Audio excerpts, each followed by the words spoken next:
Hello friends, আমি ইন্দ্রজিৎ থটসে নতুন video welcome. তো আজকে আমি কথা বলবো হইচইতে লেটেস্ট একটা সিরিজ রিলিজ হয়েছে, নাম হচ্ছে বাতাসে গুনগুন।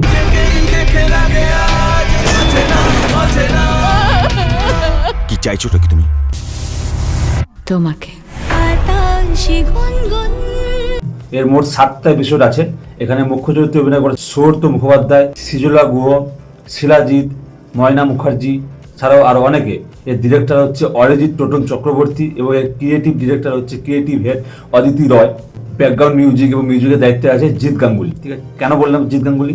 বাতাসে গুনগুন এই গানটা আপনারা হয়তো শুনেছেন, চিরদিনে তুমি যে আমার ছবি গান, এটা খুবই একটা পপুলার গান। তো সেই গানের নাম দিয়ে এই সিরিজটার নাম হয়েছে। অরিজিৎ টোটন চক্রবর্তীর কাজ আপনারা আগে আড্ডা টাইমসে দেখেছেন, দেখেছি তোমাকে শ্রাবণে, প্রেমে পড়া বারণ। তো আমার সিরিজ দুটো ভালো লেগেছিল খুব। তারপরে আবার হইচইতে আসছে এই সিরিজ, হইচইতে অলরেডি এসে গেছে, স্ট্রিমিং করে গেছে, আপনারা অবশ্যই দেখুন। তো সিরিজটা আমার কেমন লাগলো? সত্যি সিরিজটা খুব ভালো লাগলো। মোট 7টা এপিসোডের এই সিরিজটা। এটা দেখতে মনে হবে যে একটা রোমান্টিক সিরিজ, কিন্তু এটা রোমান্টিক সিরিজ নয়, এটা হচ্ছে একটা সাইকোলজিক্যাল রোমান্টিক সিরিজ। এখানে সৃজলা গুহর অভিনয় উপর ভিত্তিতে এই সিরিজটা এগিয়েছে, জাস্ট ফাটিয়ে দিয়েছে। এবং এর কাজ আপনারা আগে সিরিয়ালে দেখেছেন, সেই যে এরকম অভিনয় করতে পারে আমি দেখে জাস্ট অবাক হয়ে গেছি, জাস্ট ফাটিয়ে দিয়েছে। এবং অরিজিৎ টোটন চক্রবর্তীর যে কাজ, আপনারা রাজ চক্রবর্তী ঘরানা, অপস্থল এলাকার উপর ভিত্তি করে বিবাহিত মানুষের প্রেমে পড়ছে অবিবাহিত মেয়ে। ঠিক আছে, এর যে মেকিং এবং যে কাজের যে ধরনটা সত্যি ডিফারেন্স আমার খুব ভালো লাগে, যে কারণে কোনো এপিসোড বা কোনো সিরিজ আমি মিস করি না। প্রত্যেকটা সিরিজ আমি দেখেছি, প্রত্যেকের পারফরমেন্সও খুব ভালো।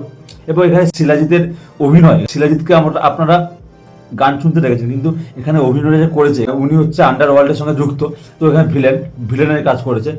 তো দারুণ, মানে এই যে মেয়েটার কাকা সম্পর্কে হয়, মেয়েটার বাবা মারা গেছে, মা আছে, এবং খুব ভালো। এবং প্রত্যেকের পারফরমেন্স খুব ভালো। ব্যাকগ্রাউন্ড মিউজিকের কাজ তো খুবই ভালো, কারণ জিৎ গাঙ্গুলি স্যারের ওই গানটাকে এমনভাবে ইউটিলাইজ করেছে না এই সিরিজে, সত্যি খুব ভালো লেগেছে।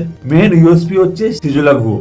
আমি তো চোখ সরাতে পারছি না। মোট 7টা এপিসোড, আপনারা বোর হবেন না, অবশ্যই দেখুন এই সিরিজটা। গল্পের নায়ক নায়িকা মূল ব্যক্তিত্ব হলেও মূল কাণ্ডারি হলো পল্লবী মুখার্জি, মানে সৃজলা গুহ। আর বেশি কিছু বললাম না, গল্পটাও রিভিল করলাম না, আপনারা দেখুন হইচইতে।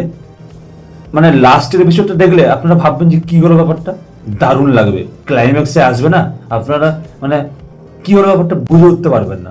সো দেখুন এই সিরিজটা। কারা কারা দেখেছেন অবশ্যই কমেন্ট করে জানাবেন। তো আমার এই ভিডিওটা কেমন লাগলো অবশ্যই কমেন্ট করে জানাবেন। এই ছিল আজকে লেটেস্ট ভিডিও। ভালো লাগলে লাইক, কমেন্ট, শেয়ার আর সাবস্ক্রাইব করে দেবেন। দেখা হচ্ছে নেক্সট ভিডিওতে। বাই।